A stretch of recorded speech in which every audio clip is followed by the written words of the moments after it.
बच्चों ये डाउट्स हैं जो बोर्ड पे मेंशन है, second, third, fourth, fifth, sixth, तो सीक्वेंस वाइज हम देख लेते हैं। सबसे पहले क्वेश्चन नंबर 2, जो कल मैंने 13 क्वेश्चंस की असाइनमेंट दी थी आपको। तो बच्चों देखें, क्वेश्चन नंबर 2 में जो असाइनमेंट में था उसमें बोला गया है a man walks 20 metres towards east. मान लीजिए ओ स्टार्टिंग पॉइंट है, तो ये डायरेक्शन होगी। आपको मैंने पहले भी बताया, ये डायरेक्शंस माइंड में फिक्स कर लो। नॉर्थ साउथ, ईस्ट वेस्ट, तो ये डायरेक्शन है। नॉर्थ होता है जे कैप, साउथ होता है माइनस जे कैप, ईस्ट होता है आई कैप, वेस्ट हो गया माइनस आई कैप। तो ये क्वेश्चन है, ओ से चला ईस्ट की तरफ, कितना चला 20 मीटर्स, पॉइंट पी पे रुक गया। तो ये मान लो ये होगी फर्स्ट डिस्प्लेसमेंट S1। तो S1 vector is 20 metres along east. उसके बाद उसने लेफ्ट टर्न लिया नॉर्थ की तरफ, 90 डिग्री पूरा लेफ्ट टर्न नहीं लिया, नॉर्थ की तरफ 60 डिग्री गिवन है। तो और इस डायरेक्शन में वो कितना आगे बढ़ा 20 मीटर्स। तो P से लेके Q तक की दूरी भी कितनी है 20 मीटर्स। तो इस PQ को हम सेकंड सक्सेसिव डिस्प्लेसमेंट मान लेते हैं। तो अब आपको डायग्राम से क्लियर है। तो ये क्या हो गया, वो क्या हो गया starting point, Q is final point. तो डिस्प्लेसमेंट क्या कहती है, नेट डिस्प्लेसमेंट क्या होगी, ये होगी net displacement. Minimum separation between starting point and finishing point is the net displacement. तो ये क्या है, ये किन दोनों का रिजल्टेंट है, S1 और S2।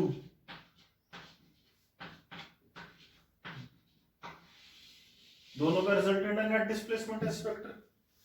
अब देखिए, आप ट्राइंगल लॉ से भी कर सकते हो, basically triangle law and parallelogram law और same as far as calculations are concern. अब देखिए, अब S1 की डायरेक्शन क्या है, S1 की डायरेक्शन ईस्ट की है ना। तो हम इस S1, ये S1 की डायरेक्शन क्या है ईस्ट। तो इसको अगर P को मैं S1 की टेल समझ लूं तो S1 ये रहा। तो दोनों वेक्टर्स जिनको हम ऐड कर रहे हैं S1 और S2 में एंगल कितना होगा थीटा। अलग से आप चाह रहे हो तो मैं अलग से बना देता हूं। किसी भी दो वेक्टर्स में एंगल कैसे मिलता है, हमें उनकी टेल्स ज्वाइन करनी पड़ती हैं।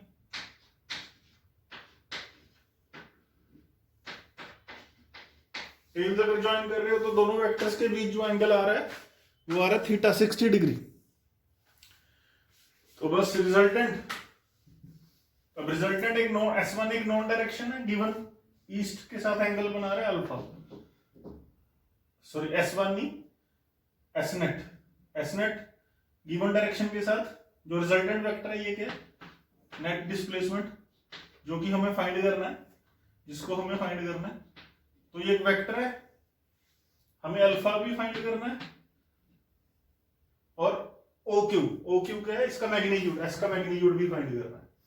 तो we have to find both the magnitude as well as direction of the resultant net displacement। तो फॉर्मूला क्या कहता है, रिजल्टेंट का magnitude is equal to under root of S1 square plus S2 square plus 2S1 S2 cos theta. अब S1 S2 हमारी magnitudes में equal है, 20 metres, इनके बीच में एंगल 60 डिग्री है। तो ये कैलकुलेशन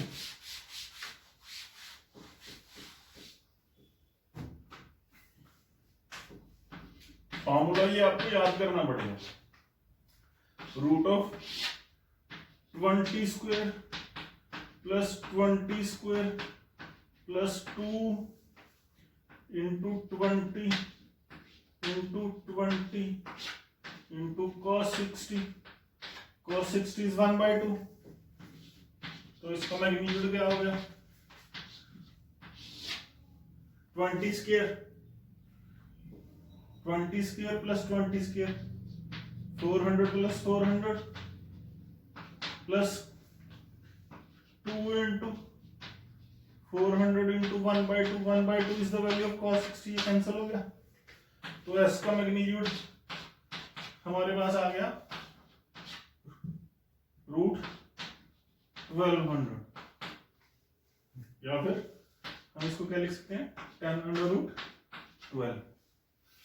√12 को भी हम क्या लिख सकते हैं 2√3, तो ये अपनी होगी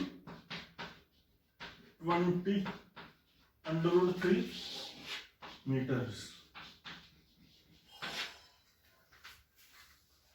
अब इसकी डायरेक्शन कैसे निकालेंगे,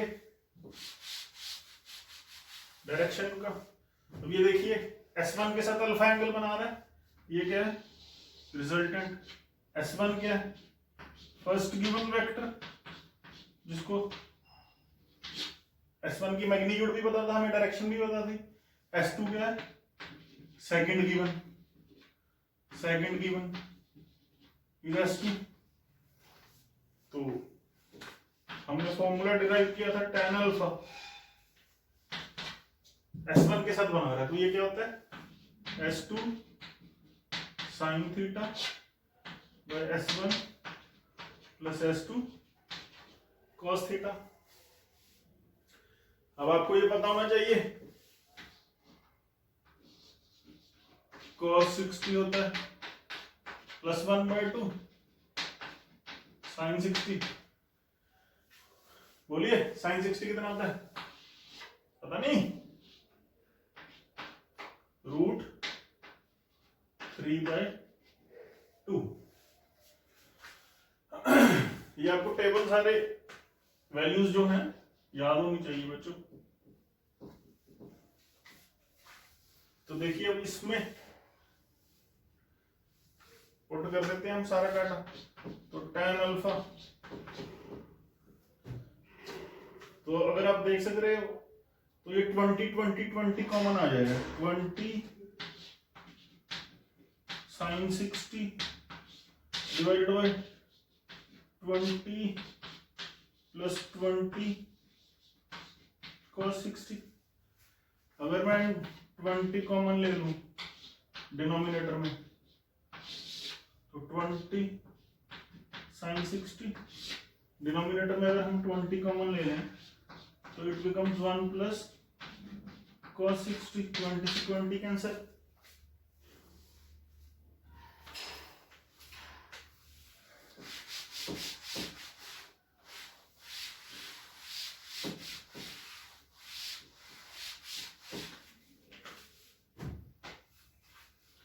तो tan अल्फा आ गया अपना,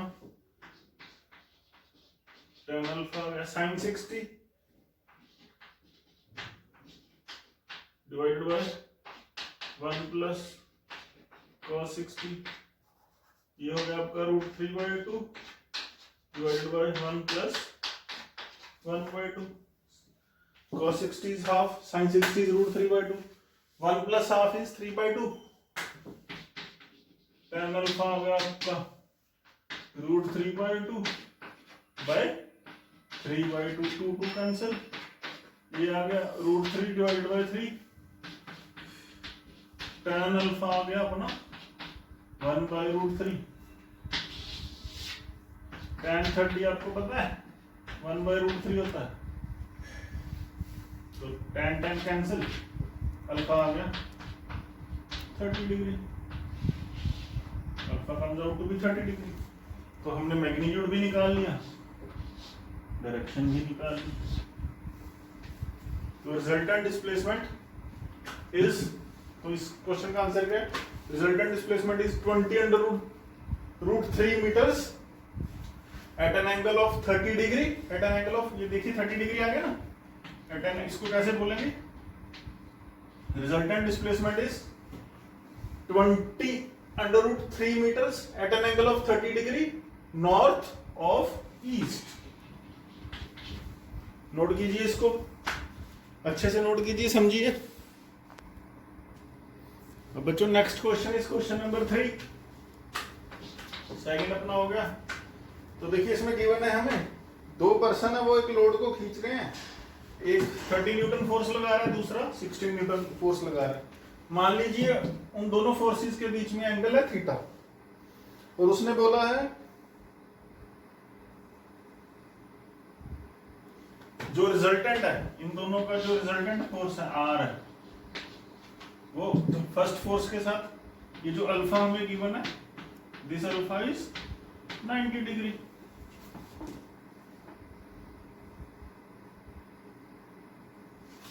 तो हमें बाकी 2 चीजें निकालने के लिए बोला गया है।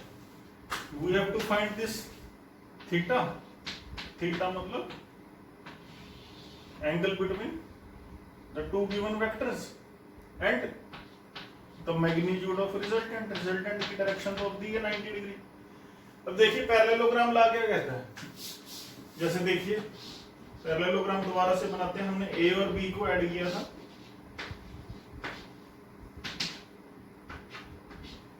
ए और बी के बीच में एंगल क्या है, ये किसकी डायरेक्शन है, ये ए की डायरेक्शन है, ये बी की डायरेक्शन है। ए की डायरेक्शन और बी की डायरेक्शन के बीच में एंगल है थीटा। तो पैरेललोग्राम हम कैसे कंप्लीट करेंगे, आपको पता है? तो देखिए ये क्या होता है, ये रिजल्टेंट होता है आर,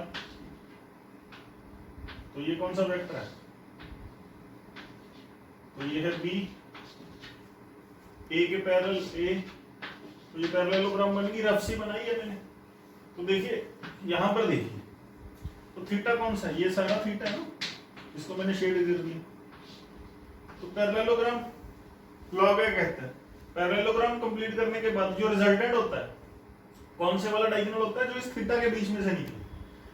अगर अब ये रिजल्टेंट ए के साथ ये जो एंगल अल्फा बना रहा है 90 हो, अगर ये 90 है, तो इसका मतलब क्या है, इसका मतलब theta is greater than 90 degree, क्योंकि रिजल्टेंट इस थीटा के बीच में से ही निकलेगा। हमेशा जो रिजल्टेंट है इस थीटा के बीच में से ही निकलेगा। पैरेललोग्राम लॉ का वो वाला डायगोनल जो थीटा के बीच में से निकल रहा है, वो डायगोनल वेक्टर ए और वेक्टर बी का रिजल्टेंट होगा। मतलब वेक्टर ए और अगर बी को हम ऐड कर रहे हैं तो रिजल्टेंट ये वाला डायगोनल होगा। अब इस क्वेश्चन में देखिए आप, हमें गिवन है alpha makes an angle 90 degree with first vector, तो इसका मतलब दोनों वेक्टर्स में जिनको ऐड कर रहे हैं उनके बीच में एंगल 90 से बड़ा है। ठीक है जी। तो इस डायग्राम को हम थोड़ा सा रीअरेंज करके बना लेते हैं।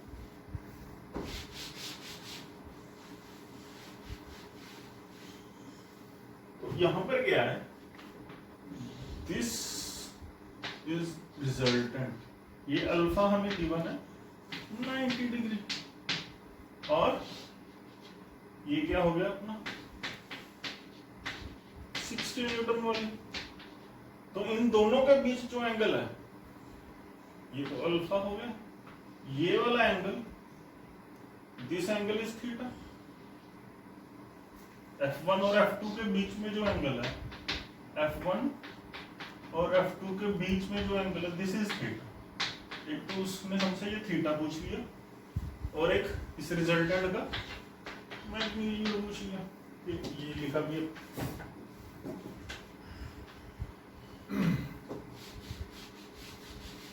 तो देखिए अब अल्फा गिवन है, हम अल्फा से ही चलते हैं। फॉर्मूला क्या कहता है, ट्रायंगल लॉ या पैरेललोग्राम लॉ का। अल्फा किसके साथ बना रहे हैं, रिजल्टेंट फर्स्ट F1 के साथ बना रहा है। जिसके साथ बना रहा होता है उसको हम मान लेते हैं फर्स्ट वेक्टर, जिसके साथ, तो दूसरा क्या होगा, अगर ये फर्स्ट है तो ये सेकंड हो गया, तो ये सेकंड वेक्टर हो गया। तो डायरेक्शन का फार्मूला क्या है, tan alpha is equal to second vector into sine of theta divided by first vector plus second vector into cos of theta. Second vector की मैग्नीट्यूड है, ठीक है जी। तो tan अल्फा हमें गिवन है tan 90। tan 90 पता है कितना होता है, देखो tan theta is equal to sin theta by cos theta. अगर भूल भी जाओ कभी तो sin 90 क्या होता है? sin 90 क्या होता है? 1। cos 90 क्या होता है? 0। 1/0 इज इंफिनिटी, तो इसकी वैल्यू क्या होगी? इंफिनिटी इज इक्वल टू, नहीं समझ आया? 1/0 इंफिनिटी होता है, ये पढ़ा होगा। Is equal to f2। f2 की वैल्यू क्या है? f2 की वैल्यू है 60 sin of theta divided by f1। f1 is 30 plus 30 plus 60 30 plus 60 cos of theta. इसको नोट कीजिए। अब tan 90 की वैल्यू है इंफिनिटी। ये देखिए एक फ्रैक्शन है, ये RHS एक फ्रैक्शन है, ये इनफाइनाइट कब होगी? जब इसका डिनोमिनेटर 0 है। जब इसका डिनोमिनेटर 0, कोई भी फ्रैक्शन इनफाइनाइट कब होती है? देखिए ये sin 90 बाय cos 90 इनफाइनाइट कब होगी? हमें पता है ना cos 90 0 है।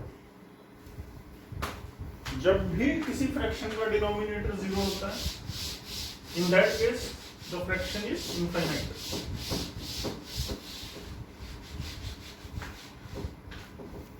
तो यहां पर बच्चों क्या आ गया हमारे पास?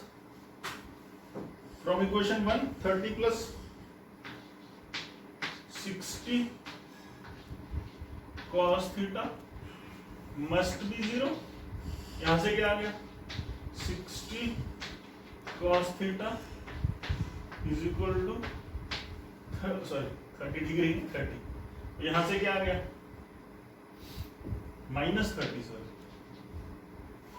30 उस साइड जाके -30 हो जाएगा ना, तो cos 30 अपना आ गया बच्चे -30/60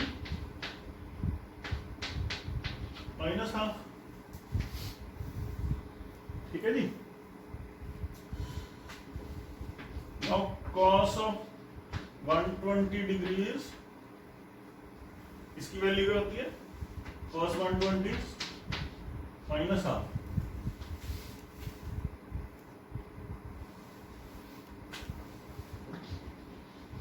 cos 90 plus theta is minus sin theta। cos 90 plus theta is minus sin theta।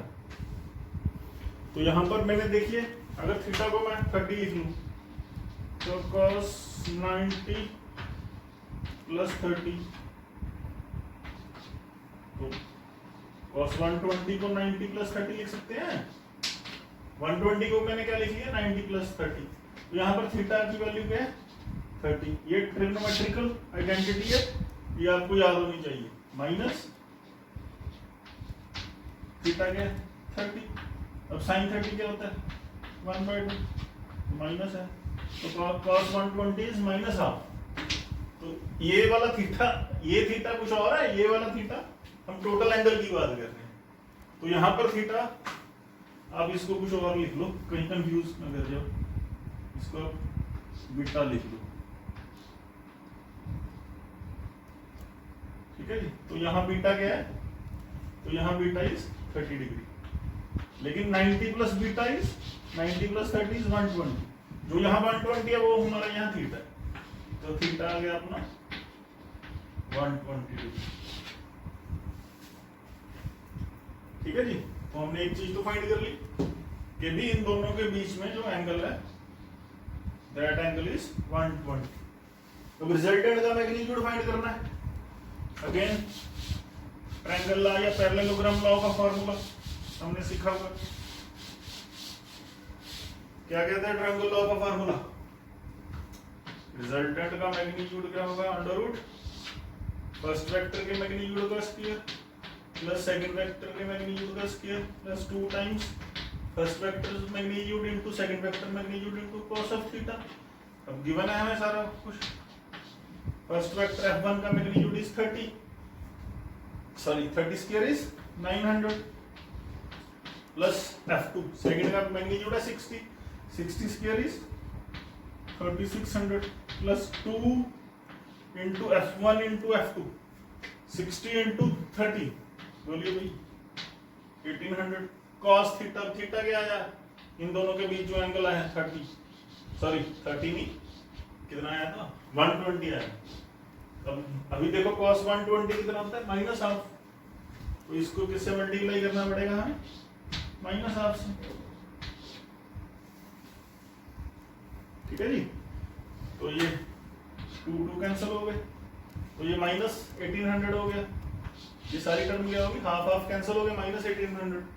तो ये क्या हो गया अपना 900 प्लस 3600 माइनस 1800 इज 1800।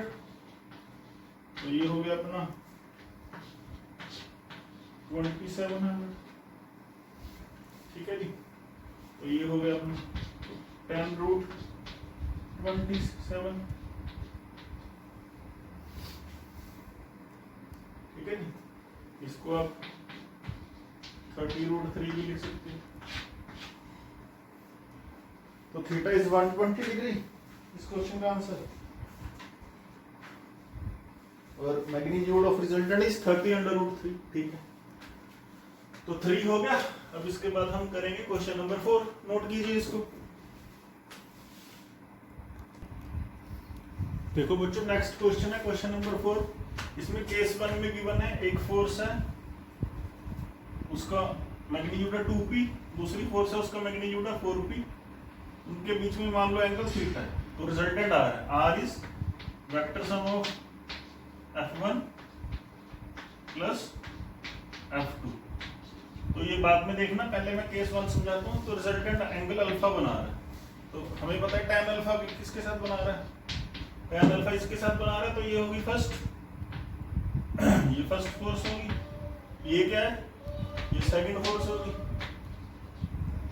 तो फॉर्मूला क्या कहता है, second into sine of angle between given forces divided by first plus second into cos of angle between given forces. अब इनके मैग्नीट्यूड्स की वैल्यू जो गिवन है हम पुट कर देते हैं। तो tan अल्फा क्या आ गया, tan अल्फा आ गया F2 is 4p sin theta divided by F1 is 2p plus F2 cos theta 4p cos theta. अब ये कहता है, इसी क्वेश्चन को इसने एक लाइन और ऐड कर दी, केस 2 बना दिया। अगर कहता है फर्स्ट को डबल कर दें तो 2p इंटू 2 4p हो गया। मैंने समझाया हुआ है आपको, multiplication of A vector by real number, magnitude बढ़ जाता है, डायरेक्शन वही रहती है। सेकंड फोर्स का मैग्नीट्यूड कहता है 30 न्यूटन बढ़ा दे, सिर्फ मैग्नीट्यूड की बात करें, डायरेक्शन वही रही। तो F1 डैश हो गया, F2 डैश हो गया, इनकी डायरेक्शन वही है लेकिन मैग्नीट्यूड चेंज हो गए। F1 डैश का मैग्नीट्यूड 2p से बढ़ के 4p हो गया, F2 डैश का जो मैग्नीट्यूड है F2 से 4p प्लस 30 हो गया। एंगल इनके बीच थीटा ही रहा क्योंकि इनकी डायरेक्शन नहीं चेंज की। अब रिजल्टेंट कुछ बदल गया, तो रिजल्टेंट को मैंने S मान लिया। तो S is the vector sum of F1 dash plus F2 dash, तो इनके बीच एंगल वही रहा। अब ये कह रहा है ये S जो रिजल्टेंट है, सेकंड केस वाला रिजल्टेंट भी एंगल वही बना रहा है अल्फा। तो देखिए अब इस केस में ये क्या हो गया अपना फर्स्ट, ये हो गया सेकंड वेक्टर। तो अल्फा फर्स्ट के साथ बना रहा है, तो फॉर्मूला क्या कहता है, tan अल्फा ऑफ रिजल्टेंट कितना होता है, सेकंड F2 डैश का magnitude into sine of angle between two given vectors जिनको हम ऐड कर रहे हैं डिवाइड बाय फर्स्ट का मैग्नीट्यूड जिसके साथ वो अल्फा बना रहा है प्लस सेकंड का magnitude times cos of angle between the two given vectors. अब अल्फा वो कह रहा है वही बना रहा है जो पहले केस में बना रहा था, वैल्यू सब्स्टिट्यूट कर रहे हैं। F2 डैश हमारे पास आ गई 4p प्लस 30, इनके बीच में एंगल भी वही है into sine theta divided by F1 dash is 4p plus F2 dash is 4p plus 30 whole into cos of theta. तो ये देखिए ये दोनों बराबर है, ये दो इक्वेशन बन गई, दोनों के एलएचएस बराबर है, तो दोनों की अगर एलएचएस बराबर है, ये इक्वेशन 1 है, ये इक्वेशन 2 है। अगर दोनों की एलएचएस बराबर है तो आरएचएस भी बराबर होगी। तो दोनों की आरएचएस बराबर कर देंगे, ये मैथमेटिक्स है, थोड़ा सा रेशो वाला चैप्टर है। कंपोनेंटो, इन्वर्टेंडो, अल्टरनेंडो, रेशोस आपने पढ़ी होंगी। तो इसमें मैं एक हिंट दे देता हूं आपको।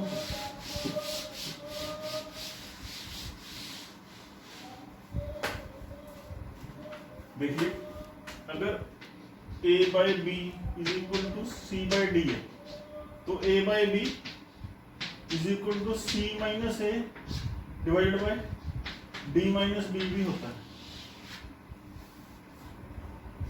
ये इसका मैथमेटिकल स्मार्टनेस है इसको सॉल्व करने की। तो a by b क्या हो गया हमारा छोटे वाला, c by d ये बड़े वाले फ्रैक्शन होगी, a by b छोटी वाली फ्रैक्शन होगी। तो इसको यूज करके अब a by b तो a by b ही है, तो a by b हमारे पास क्या है 4p sin theta divided bye 2p plus 4p cos theta equals, अब दिस माइनस दिस, अब ये क्या है हमारा, देखिए ये सारा क्या है हमारा a, ये सारा क्या है b, इस तरफ ये सारा क्या है c, डिनोमिनेटर का इस तरफ सारा b। आई होप आप समझ रहे होंगे। तो c माइनस a क्या हो गया 4p प्लस 30 साइन थीटा, ये c है, minus a is 4p sign theta divided bye d minus b, d is 4p plus 4p plus 30 cos theta minus b, b is 2p plus 4p cos theta. ठीक है जी। तो ये देखिए this implies 4p sin theta divided bye 2p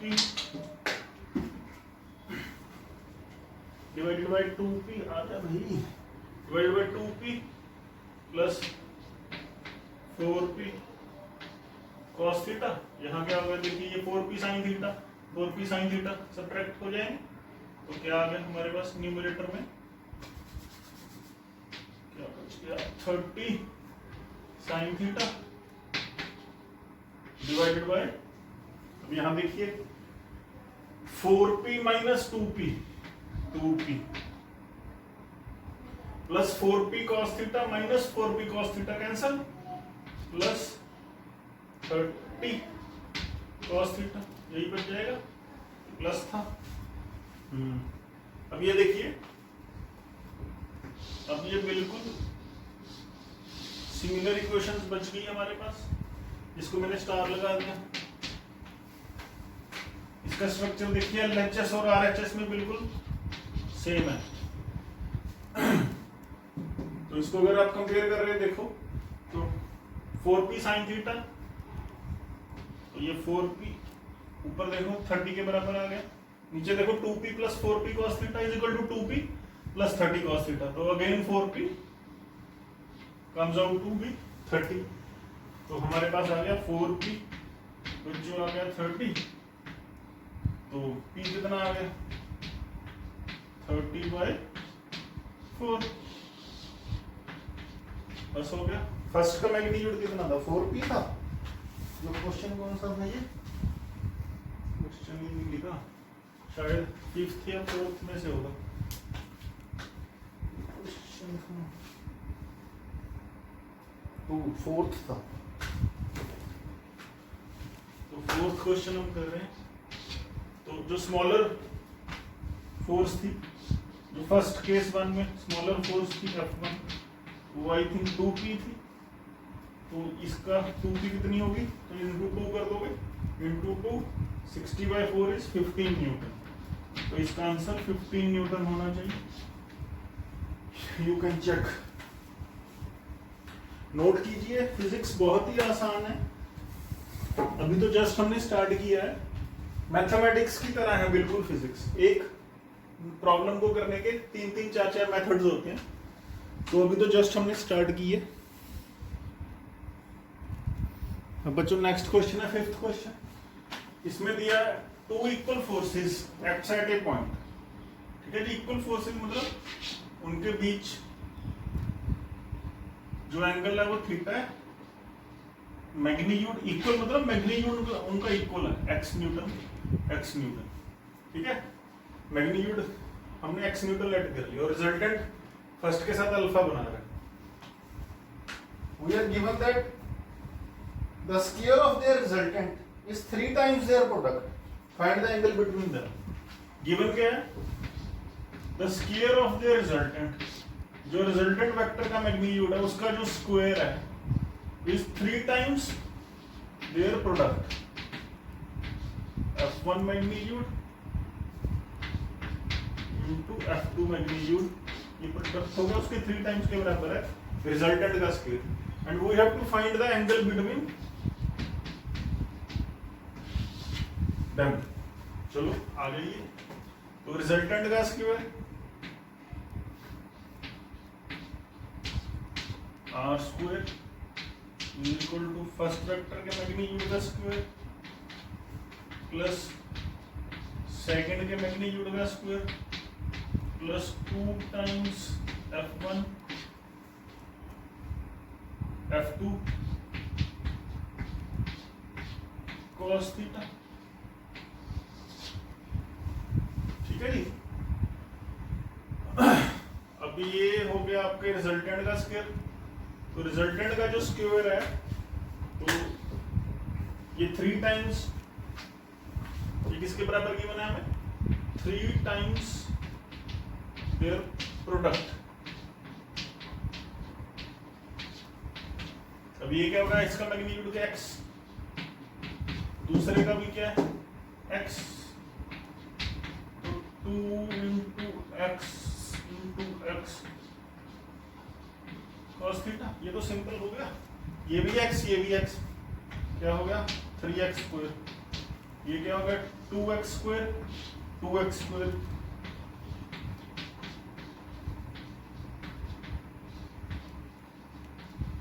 cos theta. तो देखिए 3x square is equal to 2x square, बच्चों common 1 plus cos theta, अब ये x स्क्वायर से x स्क्वायर कैंसिल हो गया, तो 2 इस साइड नीचे आ गया, तो 3/2 इज इक्वल टू ऐसे ही होगा 1 प्लस cos थीटा। नोट कीजिए, अब 1 उस साइड जाके माइनस का हो जाएगा, तो इसको कैसे सॉल्व करेंगे हम, cos theta is equal to 3/2 minus 1, तो ये क्या हो गया हाफ, तो cos थीटा हाफ कब होता है बच्चों, cos 60 इज प्लस हाफ, तो आप इसको ऐसे भी लिख सकते हैं इज इक्वल टू cos 60, तो cos कैंसिल हो जाएगा, cos कैंसिल हो जाएगा, थीटा 60 डिग्री बच गया। अब इसको एक तरीका और है, हायर क्लासेस में कैसे लिखते हैं, theta is equal to cos inverse 1/2, अब cos इनवर्स 1/2, cos 1/2 को हम क्या लिख सकते हैं, cos 60 डिग्री, तो cos और cos इनवर्स कैंसिल हो जाते हैं, थीटा 60 डिग्री ऐसे भी आ जाते हैं, जैसे आपको इजी लग रहा है आप समझ लो। तो थीटा इज 60 डिग्री।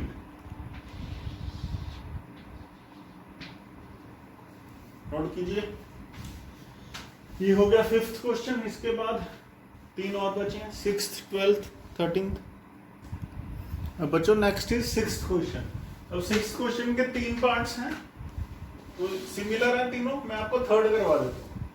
थर्ड में क्या है, गिवन है हमें दो फोर्सेस हैं F1 एंड F2, उनके बीच एंगल थीटा है, उनका रिजल्टेंट है R।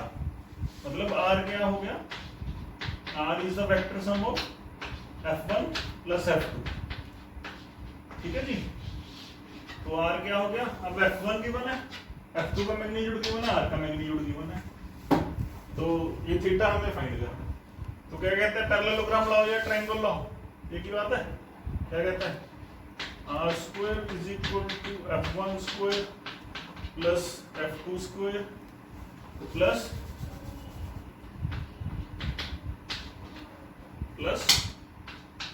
2 times F1 F2 cos theta. Value substitute कर दीजिए, R square, R under root खत्म हो जाएगा, P square plus Q square is equal to F1 square P plus Q whole square plus F2 square, F2 is P minus Q whole square plus 2 times F1 P plus Q P minus Q into cos theta. Easy question है बेटे। P square plus Q square A plus B whole square, A square plus B square plus 2AB plus A minus B whole square. ये क्या है, A minus B, तो ये क्या होता है, A square plus B square minus 2AB। तो ये तो यही कैंसिल हो रहा है। अब A plus B into A minus B, हाँ जी, A square minus B square.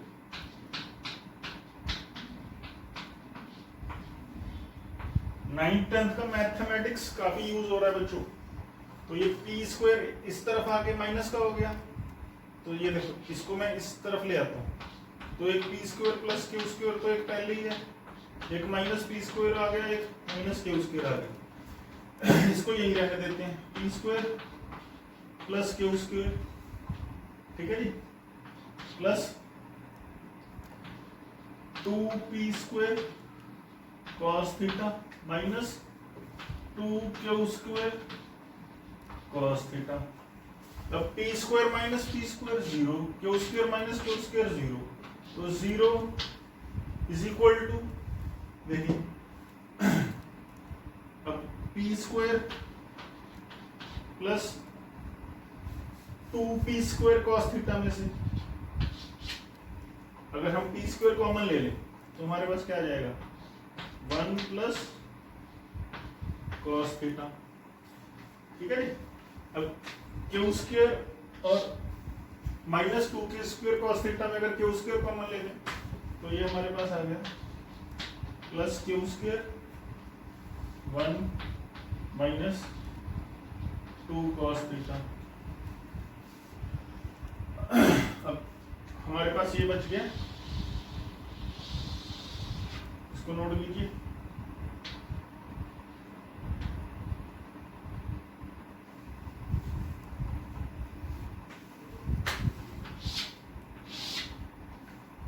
अब ये 1 प्लस cos थीटा इज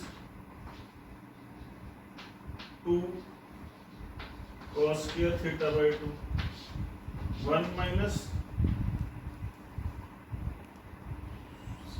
2 है यहाँ, सॉरी ये नहीं लगेगा, यहाँ तो 2 है। आप इसको नोट कीजिए, यहाँ 2 है ना हमारे पास, इसकी ये तो शायद बिना आइडेंटिटी के ही हो जाए। अभी इसको नोट कीजिए बच्चों। तो देखिए इसमें 1 प्लस 2 cos थीटा है, मैं गलती से समझ गया था 1 प्लस cos थीटा, और तो यहाँ तो आइडेंटिटी वो वाली नहीं लगेगी जो मैं लगा रहा था 1 प्लस, ये तो ऐसे ही हो जाएगा, इसके बिना ही, इसकी जरूरत ही नहीं, इस स्टेप की हमें जरूरत ही नहीं। तो देखिए लेफ्ट साइड तो 0 आ गई, ठीक है, तो लेफ्ट साइड अगर 0 आ गई तो ये cos थीटा वाली टर्म्स हम लेफ्ट साइड ले आते हैं, तो ये हो गया 2Q square cos theta positive हो गया, ठीक है जी।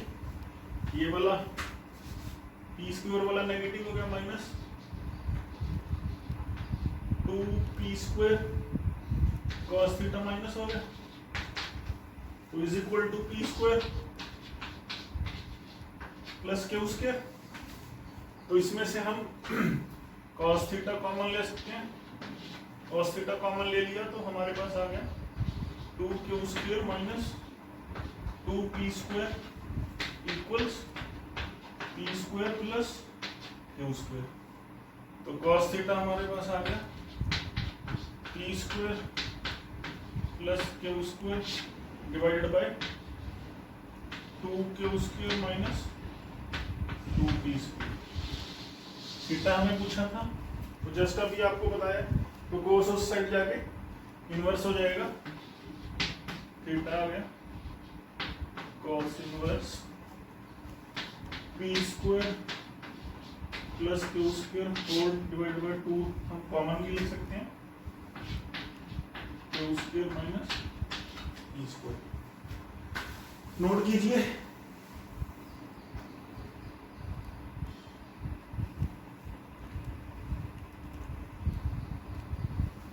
इसके बाद है हमारा ये 6th हो गया, अब है 12th।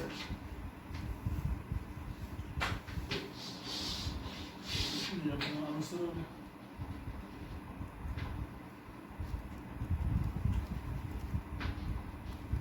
अगर किसी बच्चे को और प्रैक्टिस के लिए क्वेश्चंस चाहिए होंगे तो मेरे को ग्रुप में मैसेज कर देना, मैं आज 8-9 बजे के करीब आपको अपलोड कर दूंगा।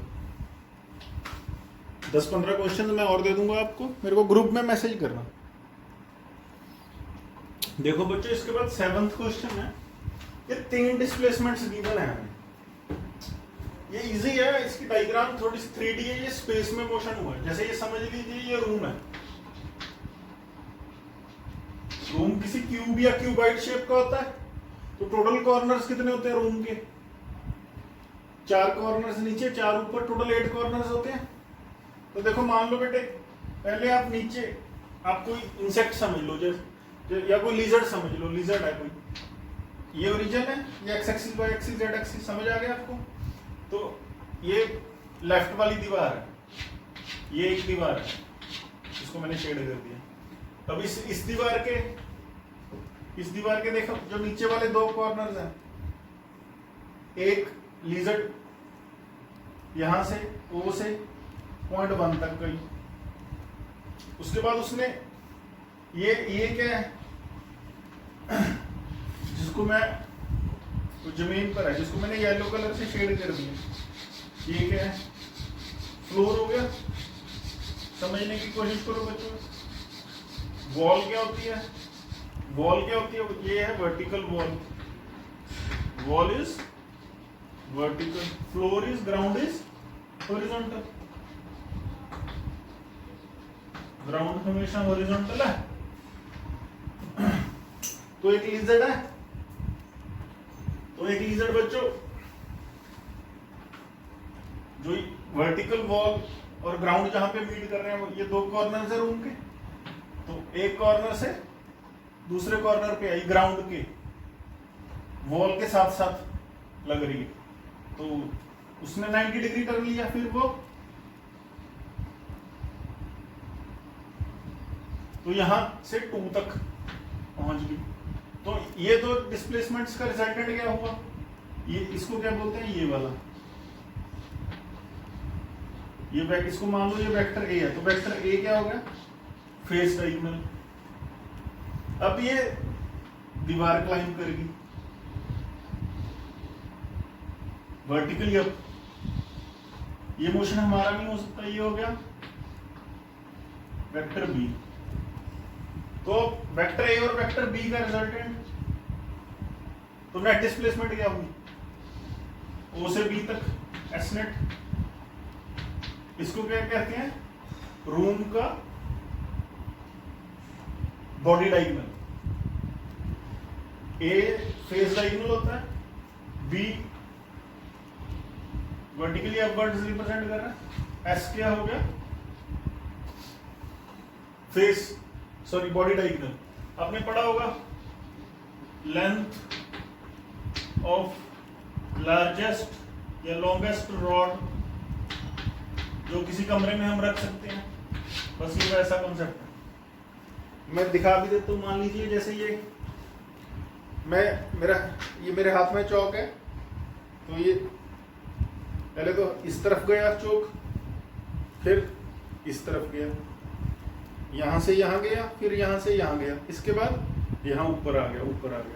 तो डिस्प्लेसमेंट क्या हुई, ये देखिए, ये जो मेरी आर्म जो रिप्रेजेंट कर रही है, ये डिस्प्लेसमेंट हुई ना, एयर में है ये डिस्प्लेसमेंट। तो दोबारा से देखिए, पहले ऐसे गया चौक, फिर 90 डिग्री टर्न लिया, फिर ऐसे, फिर वर्टिकली अप। तो ये क्या है, ये वाला कॉर्नर क्या है, स्टार्टिंग पॉइंट, ये वर्टिकली अप फिनिशिंग पॉइंट। तो ये डिस्प्लेसमेंट होगी, इसको माइंड में करना पड़ेगा, है ये इजी। 7th question. तो देखो बच्चों, इसके बाद है 12th क्वेश्चन। पॉइंट ओ, कोई बस टर्मिनल है, कोई बस स्टैंड है, मान लो ये बस स्टेशन है। यहाँ पर दो buses initially t is equal to 0 और साइमल्टेनियसली चलती हैं दो ट्रैक्स पे। जो बस ए है वो ये ट्रैक 1 फॉलो करती है, बस बी फॉलोज ट्रैक 2। इन दोनों ट्रैक्स के बीच में जो एंगल है वो थीटा है, वो हमें गिवन है 60 डिग्री। दोनों की स्पीड्स हमें गिवन है 12 मिनट्स। 12/60 कर देंगे तो वो आवर्स में कन्वर्ट हो जाएगा। तो देखो बच्चों, तो 1/5 आवर्स हो गया। तो हमसे पूछा गया आफ्टर 12 मिनट्स उनके बीच में डिस्टेंस कितना हो जाएगा। तो डिस्टेंस ट्रेवल्ड बाय बस है is speed into time 2 kilometre. Distance travelled by बस बी इज बस बी की स्पीड इनटू टाइम, ये किया मैंने नीचे, इजी है ये, 6 किलोमीटर। मिनट्स के आवर्स बना लोगे आप। तो ये पूछा है हमसे A B, find the separation between them after 12 minutes. तो अब ये देखिए, वेक्टर ओ ए किसको रिप्रेजेंट कर रहा है, वेक्टर ओ ए किसको रिप्रेजेंट कर रहा है, यहां मैं बना देता हूं ओ ए। ओ ए मान लो वेक्टर पी को रिप्रेजेंट कर रहा है, ठीक है जी।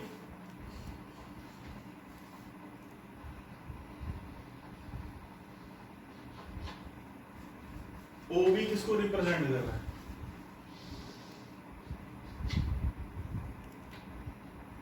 मान लीजिए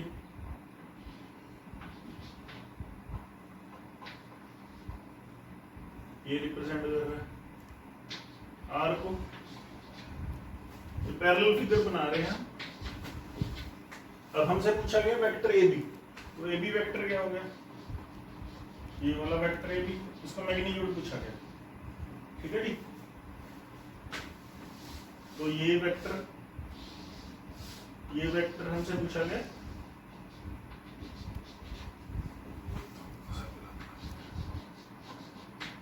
थोड़ा सा देखिए। अब ये वेक्टर पूछा गया हमसे ए बी, तो मान लीजिए ये रिप्रेजेंट कर रहा है क्यों। अभी याद कीजिए पैरेललोग्राम लो, अगर हम पैरेललोग्राम या ट्रायंगल लो, पैरेललोग्राम कंप्लीट करते हैं बच्चों, तो ये कौन सा वेक्टर होगा पैरेललोग्राम बनाने के लिए, ये कौन सा वेक्टर बनेगा,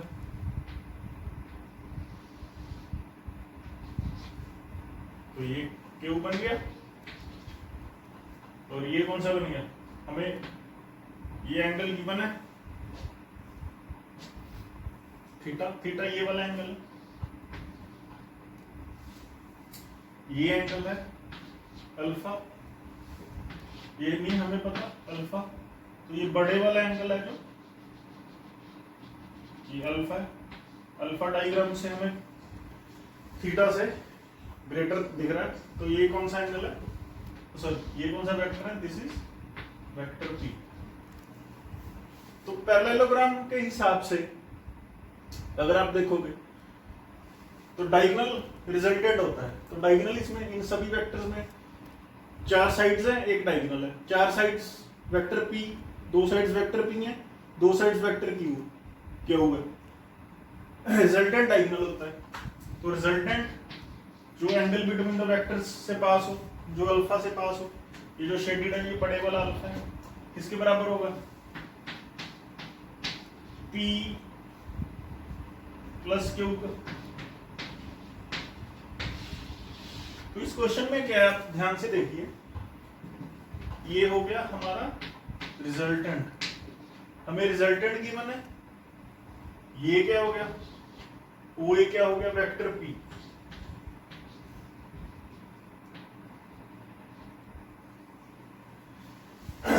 दो वेक्टर्स हैं, उनका एक रिजल्टेंट है। अब पहली बार क्या हुआ है, हमें जो वेक्टर्स ऐड करने हैं वो दोनों गिवन नहीं है, उनमें से एक गिवन है। अब गिवन क्या है, this is given, R is also given, Q is unknown, Q ही पूछा। देखो ना, डिस्प्लेसमेंट से आप ध्यान में रखो, O से आप A गए, A से आप B गए, सबसे इजी है डिस्प्लेसमेंट मेथड से आप। तो रिजल्टेंट डिस्प्लेसमेंट क्या बनेगी, O भी बनेगी ना, R ही बनेगी। तो O से आप दोबारा से देखो, O से A गए, डिस्प्लेसमेंट मेथड बहुत आसान कर देता है समझने में। A से आप B गए, ठीक है जी। तो रिजल्टेंट क्या बनेगी, रिजल्टेंट डिस्प्लेसमेंट अपनी OB होगी। तो OA क्या है, P, AB क्या है, Q। इलेक्ट कर लिया हमें R गिवन है और P गिवन है, Q हमें फाइंड करना है। तो दोबारा देखिए, O से A गए, A से B गए, तो रिजल्टेंट क्या, OB। तो रिजल्टेंट क्या होगा, OB क्या होगा, OB क्या होगा, रिजल्टेंट डिस्प्लेसमेंट क्या होगी, OA प्लस AB। अब OB is R, OA is P, AB is Q, ये है ना। तो ये बेसिकली अब कैसे होगा, अब पूछा क्या है हमसे, हमसे पूछा है ये Q वेक्टर पूछा है, तो Q क्या है, Q कैसे निकलेगा, यहां से देखिए Q कैसे निकलेगा ध्यान से, Q is vector subtraction, P उस तरफ आ जाएगा, R गिवन है, P गिवन है, सही मेथड तो ये है। जैसे वेक्टर एडिशन होती है वैसे ही वेक्टर सब्ट्रैक्शन भी होती है, ये बहुत आसान है, एडिशन से ही इसके कॉन्सेप्ट्स बनेंगे। नेक्स्ट लेक्चर में ये मैं आपको समझा दूंगा इसके कॉन्सेप्ट्स, उसके बाद ये क्वेश्चन इजी हो जाएगा, उसके बाद कर लेना। Basically this question number 12 is based on vector subtraction. अब इस क्वेश्चन से पहले आप समझिए 1 kgf, 1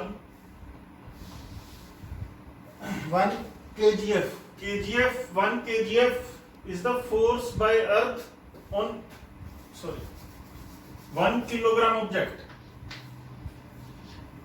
ये पहले मैंने 1 ग्राम फोर्स समझा दी थी, तो 1 kgf is the force of gravity by earth on an object of mass 1 kg। तो ये 1 kg मास, तो मास कितना है 1 kg, m is 1 kg, g is 10 metre पर सेकंड स्क्वायर, तो basically 10 Newton, 1 kgf is 10 Newton.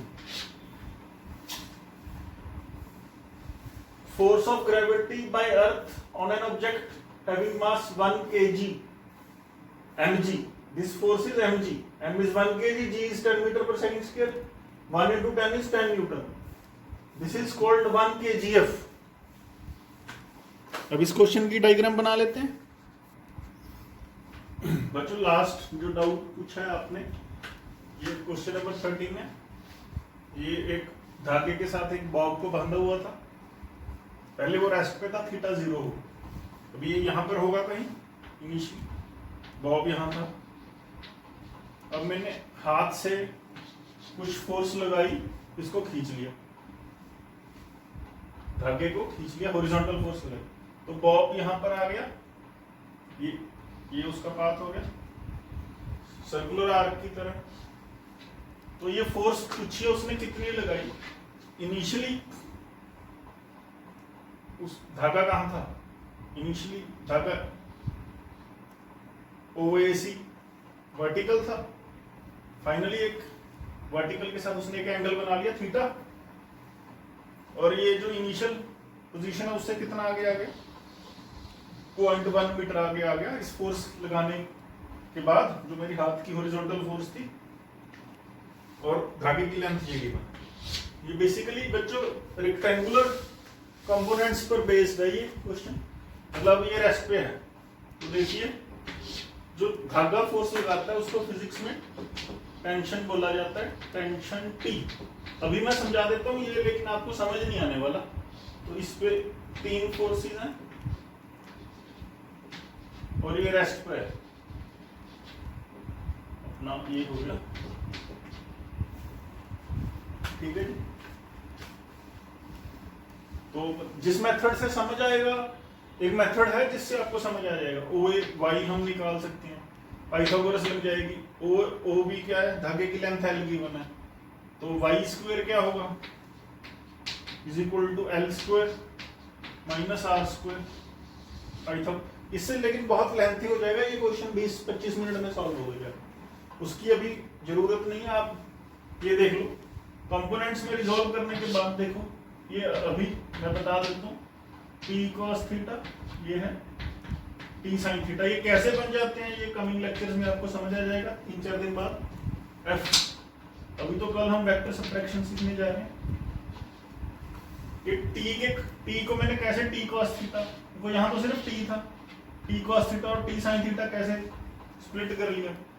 मैं फिर बता रहा हूँ, रिपीट कर रहा हूँ, जो धागा किसी चीज पे फोर्स लगाता है फिजिक्स में उस फोर्स को टेंशन टी बोलते हैं, उस फोर्स का नाम है टेंशन। जैसे वेट क्या है, जो अर्थ फोर्स लगाती है किसी ऑब्जेक्ट पे, mg क्या है, mg यहाँ क्या है, mg इज वेट, जो किसी भी ऑब्जेक्ट पे फोर्स अर्थ के द्वारा लगती है उसको वेट बोलते हैं। अब वैसे ही जो किसी भी ऑब्जेक्ट पे फोर्स धागे के द्वारा लगाई जाती है उसको टेंशन बोलते हैं। तो आगे देखिए ये एंगल तो आपको पता चल रहा होगा, ये थीटा है तो ये भी थीटा, कौन सा ये एंगल होता है कॉरेस्पॉन्डिंग साइड। तो ये टी के 2 टुकड़े कैसे हो गए, ये रेक्टेंगुलर कंपोनेंट्स होते हैं, ये अभी सीखना है हमने। तो ये अब देखिए, अब ये बॉब है, ना ऊपर जा रहा है ना नीचे, ना आगे जा रहा है ना पीछे। इसका मतलब क्या है, पीछे जो फोर्स खींच रही है टी साइन थीटा, वो आगे जो फोर्स खींच रही है उसको बराबर है, ना ऊपर जा रहा है ना नीचे। इसका मतलब जो ऊपर फोर्स लग रही है वो जो नीचे फोर्स लग रही है उसके बराबर है, क्योंकि रेस्ट दिया है ना, इसको डिवाइड कर देंगे, ये कैंसिल हो गया। Sine theta by cos theta क्या होता है, देखिए tan theta is equal to F by M जी।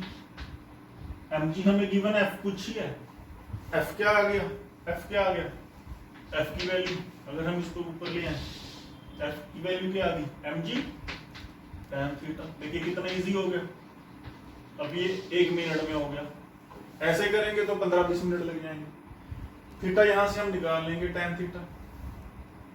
तो इसके बाद इसको डिटेल में करना बहुत ही इजी है। अभी लॉन्ग मेथड है, बहुत ज्यादा लॉन्ग मेथड है, उसकी कोई जरूरत नहीं। कल मैं आपको सिखाऊंगा subtraction of vectors. Okay, thank you.